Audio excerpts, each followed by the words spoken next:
आज अडयाला में झूठे केसेस के सिलसिले में इमरान खान साहब के ऊपर एक और झूठा मुकदमा 9 मई से मुतालिक उसकी प्रोसीडिंग्स थी।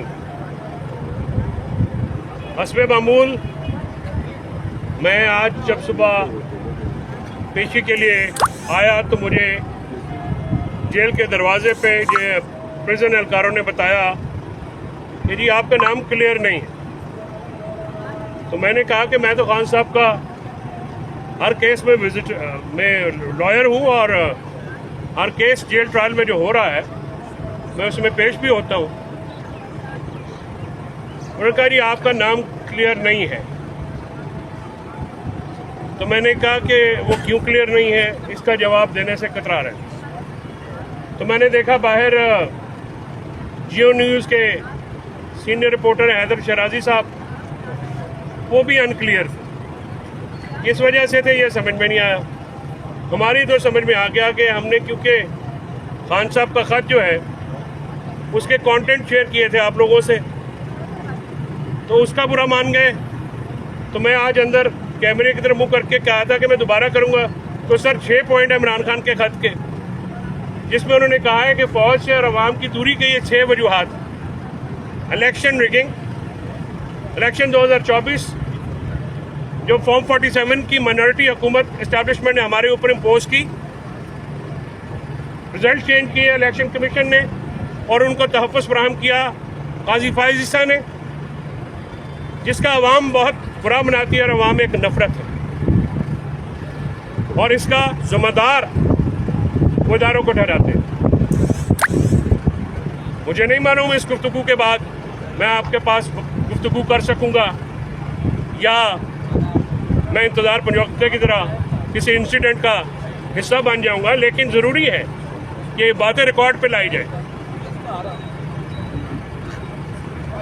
दूसरा नुक्ता, 26वीं आईनी तरमीम जिनकी बात सिखों के तहत निज़ाम अदल पे हमला किया, निज़ाम अदल को तहस नहस किया गया और अदलिया को बांदी बना दिया गया।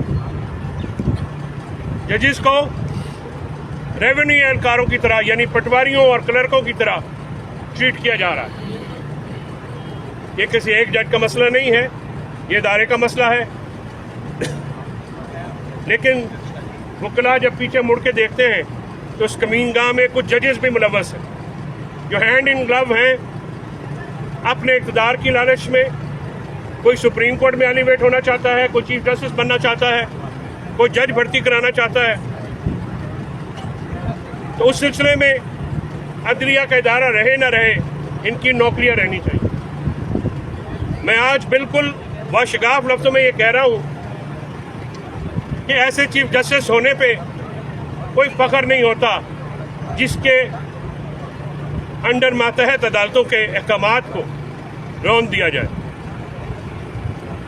वो एक तख्ती होती है, तख्ती तो कब्रों पे भी लग जाती है, जिस पे मदफून का अता पता मालूम,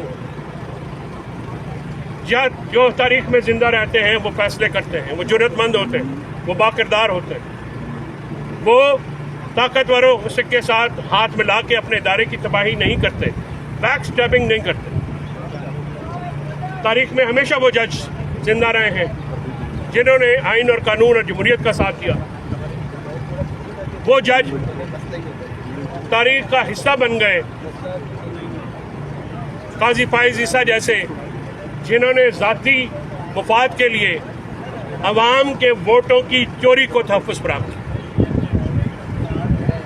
पाकिस्तान में 26वीं आईनी तरमीम और अदलिया का निज़ाम तहस नहस करने में सिर्फ 2 वजूहात थे।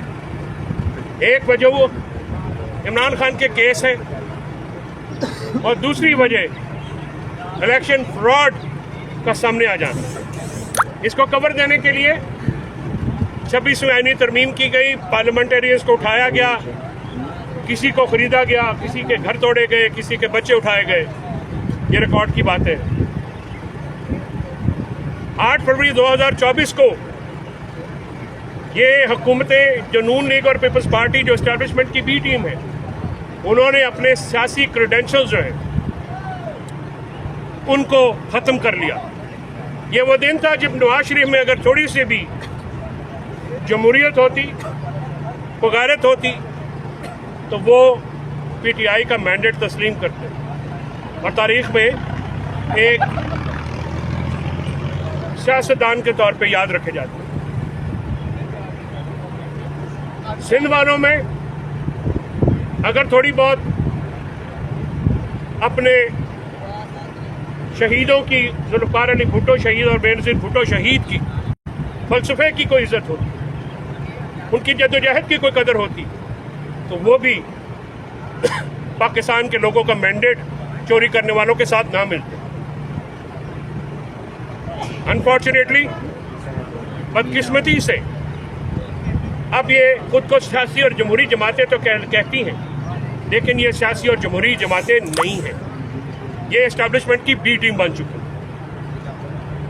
पीका लॉ वो तीसरा नुक्ता है जो कि मेन स्ट्रीम मीडिया को गैग करने के बाद, उनका गला घोटने के बाद सोशल मीडिया और इंटरनेट पर असॉल्ट के लिए वो काला कानून पास किया गया।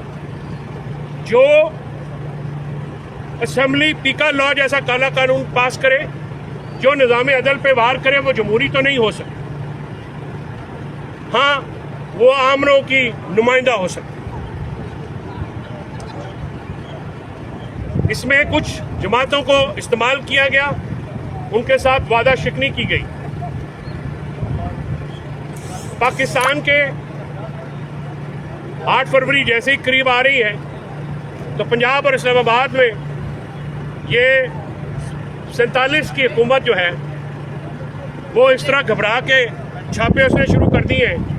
पीटीआई के वर्कर्स जो हैं, रहनुमा जो हैं, उनके घरों पे और उनको उठाया जा रहा है कि कहीं 8 को जलसा न कर लें।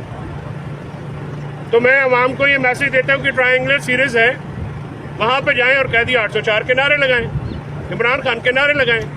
अगर ये इजाज़त नहीं देंगे तो फिर खेल के इज्तिमा भी जलसे में तब्दील होंगे।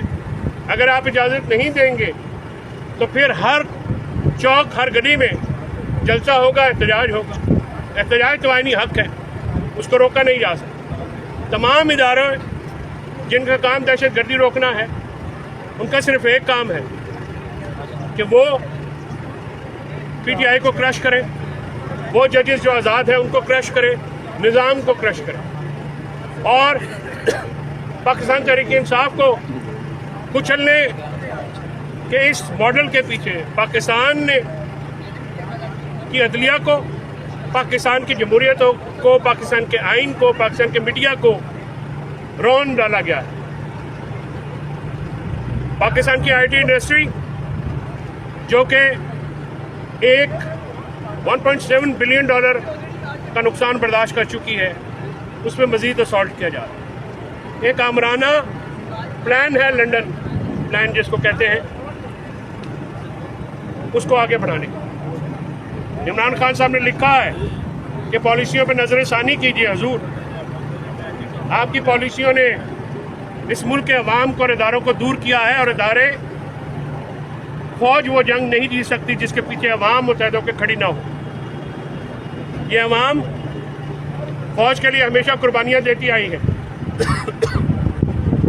फौज के जवान और अफसरान भी हमारे लिए कुर्बानियाँ देते हैं। शोहदा हमारे लिए बाइस तकरीम, बाइस इज़्ज़त है, बाइस एहतराम है, काबिल फ़ख्र है।